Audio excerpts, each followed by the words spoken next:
Good morning मित्रांनो, स्वागत आहे तुमचं अजून एक नवीन व्हिडिओमध्ये। आणि तारीख आहे 20/12/2025। टाइम झाला आहे 6:18 मी निघालोय आता। जरा आज लेट झालं 20-25 मिनिटं। काल जरा लवकर निघालो होतो। तर आज काय टार्गेट वगैरे काय ठेवणार नाहीये, जे काय होईल तेवढं, कारण जेवढं जास्त होईल तेवढं करायचा प्रयत्न करू। आणि आधी सीएनजी भरूया। आता सीएनजी भरायला चाललोय मी, मग सीएनजी वगैरे भरून मग देतो अपडेट। तिथं किलोमीटर वगैरे झिरो करून मग फर्स्ट राईड आली की देतो अपडेट। आपलं किलोमीटर वगैरे झिरो करून झालंय आणि टाइम झालाय बघा 6:32 झालंय। आणि डिव्हाइस वगैरे पण ऑन केलेलं आहे, ओला आणि उबर दोन्ही। आणि काल जे अर्निंग झाली होते सीएनजी मला गेले 741 रुपये। तर ठीक आहे, फर्स्ट राईड आली की देतो अपडेट। आपलं दिवसाचा सुरुवात झालेला आहे आणि मी पोचलोय आता कुठे, वाकडला, भूमकर चौक, शिवनेरी बस स्टॉपची इथं पोचलोय। ही होती राईड, ओलामध्ये होती, भोसरीमधून आलोय मी। 16 किलोमीटरची राईड होती आणि 323 रुपये भेटलेत, प्राईम प्लस मध्ये होती। तर आता बघू, आता दोन्ही चालू केलंय, ओला आणि उबर दोन्ही। तर आली नेक्स्ट राईड तर देतो अपडेट।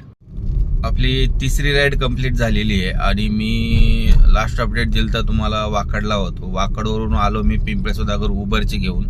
त्याचे मला 6.5 किलोमीटरचे भेटले होते 137 रुपये। त्याच्यानंतर मला आता मी एअरपोर्टला पोहोचलेलो आहे। पिंपळे सुधागरवरून एअरपोर्टची राईड आली आणि ही राईड होती 19 किलोमीटरची। मला 19 किलोमीटरला 419 रुपये दिलेत। आता ड्रॉप झालेला आहे, एक अर्धा 35 मिनिटं लागलं फक्त। चला नेक्स्ट राईड आली की देतो अपडेट। लास्ट अपडेट दिलं होतं तुम्हाला, मी एअरपोर्टला होतो। एअरपोर्टवरून मला एक छोटीशी राईड आली, कुठली 4 पॉईंट हॉटेल इमाननगर। तिथे 3 किलोमीटरची राईड होती, त्याचे मला 105 रुपये भेटले। तिथूनच एक कस्टमर थांबलो होतं, त्याला गाडी भेटत नव्हती वाटतं। मला ऑफलाईनमध्ये विचारलं की तुम्ही कोथरूडला मला ड्रॉप करता का? म्हणलं करतो। मी म्हटलं ओलामध्ये किती दाखवते? मला म्हणते 266। मिनीमध्ये आहे का? म्हटलं हा मिनीमध्ये। मी मिनी करत नाही म्हटलं, प्राईममध्ये काय दाखवते ते द्या, मी सोडतो म्हटलं। तर त्याचे 323 रुपये दाखवत होतो कोथरूड 15 किलोमीटर। तर आता त्यांना ड्रॉप तर केलेला आहे, आता नाश्ता वगैरे पण झालेला आहे, आता चालू केला आहे परत। तर बघू, आतापर्यंत झाले चांगल्यापैकी 1200 अर्निंग झाली। टाइम झाला आहे 9:30। आता बघू नेक्स्ट राईड आली की देतो अपडेट। लास्ट अपडेट दिलं होतं तुम्हाला, कोथरूडला होतो मी। तिथून मी गेलो सिंहगड रोडला आणि सिंहगड रोडचे मला 4.5 किलोमीटरचे 143 रुपये दिले। आणि तिथूनच 10-15 मिनिटानंतर तिथून सन सिटीवरून मी आलोय आता गोखले नगरला। ती राईड होती 8.5 किलोमीटरची, पण कस्टमरनी थोडंसं सामान विसरलं। 500 मीटर पुढं आल्यावर सामान विसरलं होतं, रिटर्न गेलो आम्ही। काय 500 1 किलोमीटर एक्स्ट्रा झाला असेल, त्याचे मला बिल झालं होतं 221 रुपये, पण त्यांनी डायरेक्ट 300 रुपये फोनपे केलेला आहे, म्हणजे 80 रुपये एक्स्ट्रा दिलाय 1 किलोमीटरचे। 1 किलोमीटर वाढलं होतं फक्त। तर ठीक आहे, आता गोखले नगरला आलेलो आहे, अजून इथून काय वाजली नाहीये, बघू आता कुठली वाजते। आली राईड तर देतो अपडेट। तर मी पोचलो आहे कुठे, आळंदीला। आणि ही राईड होती गोखले नगरवरून आळंदी, 22 किलोमीटरची राईड होती आणि 55 मिनिटं टाइम लागलाय। आणि ह्याचे मला 388 रुपये भेटले। उबरमध्ये राईड होती, तर आता काय अजून तर वाजली नाही कुठली, तर आली राईड तर देतो अपडेट। अर्धा तास वेट केल्यावरती मग आळंदीवरून एक दिघी पडली होती, आता दिघीला आलोय। आपल्याला ह्याचे 8.5 किलोमीटरचे 200 रुपये दिलेत।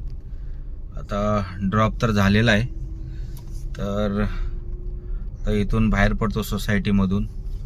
मग बाहेर पडून बघूया, काहीतरी खाऊ आधी, मग त्याच्यानंतर एखादी राईड घेऊ।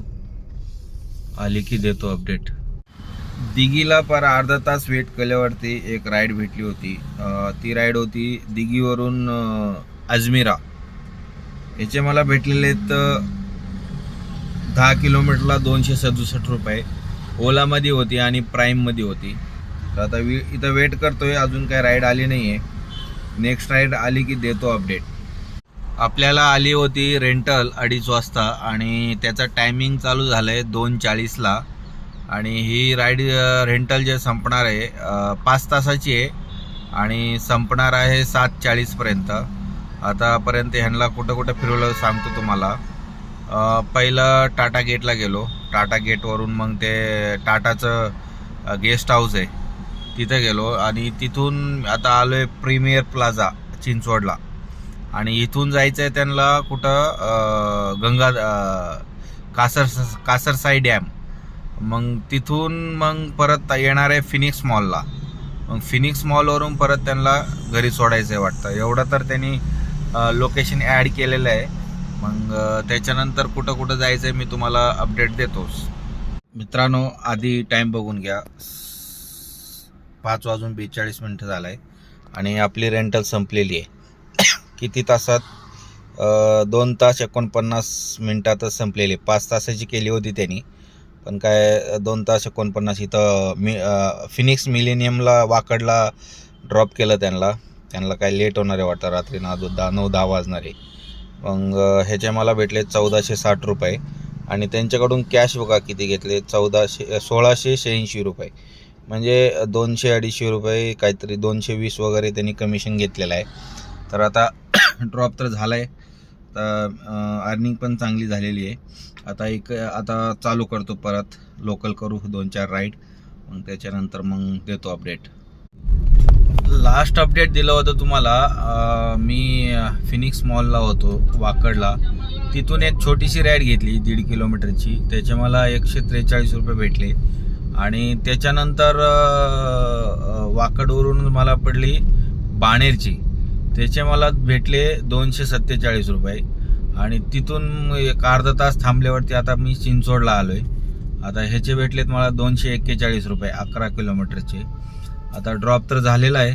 आता घरी जायचा विचार आहे, तर बघू एखादी जर एअरपोर्ट जर आली तर घेणार आहे, नाहीतर मग डायरेक्ट घरी जाणार आहे. मग अर्निंगबद्दल तुम्हाला मी बघतो एखादी राईड, नाहीतर मग अर्निंग दाखवतो. तर मित्रांनो, आपला दिवस झाला आहे एंड. आधी टाईम बघून घ्या.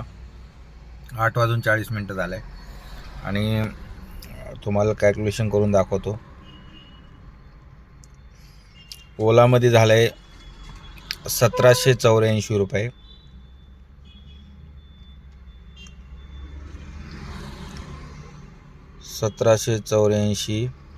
प्लस उबरमध्ये 2510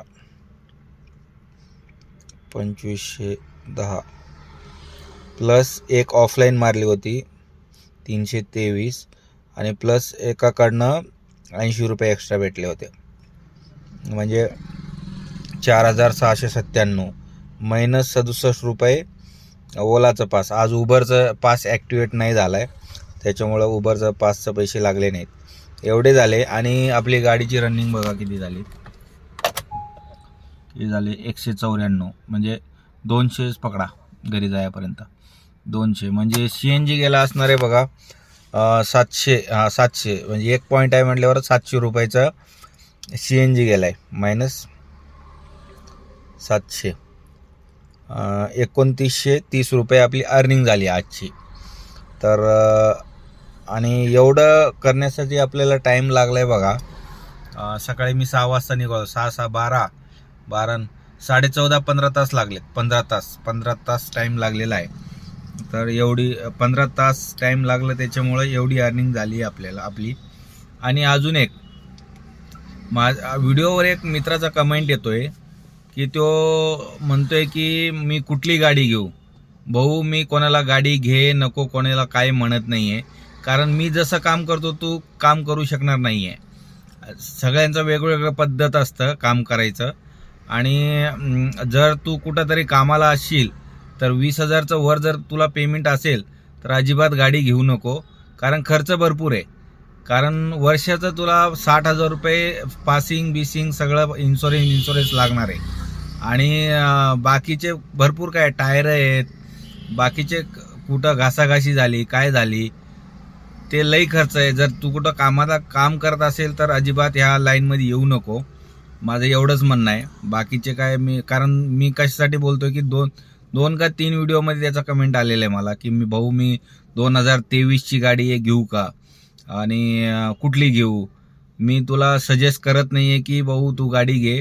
जर तू कुठं कामाला असशील तर काम कर, कारण ह्या धंद्यामध्ये काही नाही आहे. मी किती रोज 15-16 तास करतो, त्याच्यामुळे माझी एवढी अर्निंग दिसती.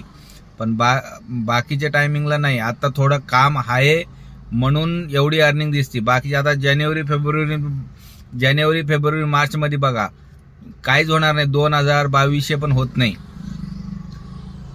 जर तुला यायचंच असेल तर कुठली तरी एखादी रेंटनी गाडी घे, 6 महिने बघ.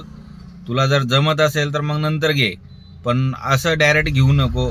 माझा व्हिडिओ बघून किंवा दुसऱ्याचा कोणाचा व्हिडिओ बघून गाडी घेऊ नको, एवढंच म्हणणं आहे माझं. तर चला, जर व्हिडिओ आवडला असेल तर नक्कीच चॅनलला सबस्क्राईब करून घ्या, लाईक करा, शेअर करा. आणि मी रोज व्हिडिओ टाकत असतो.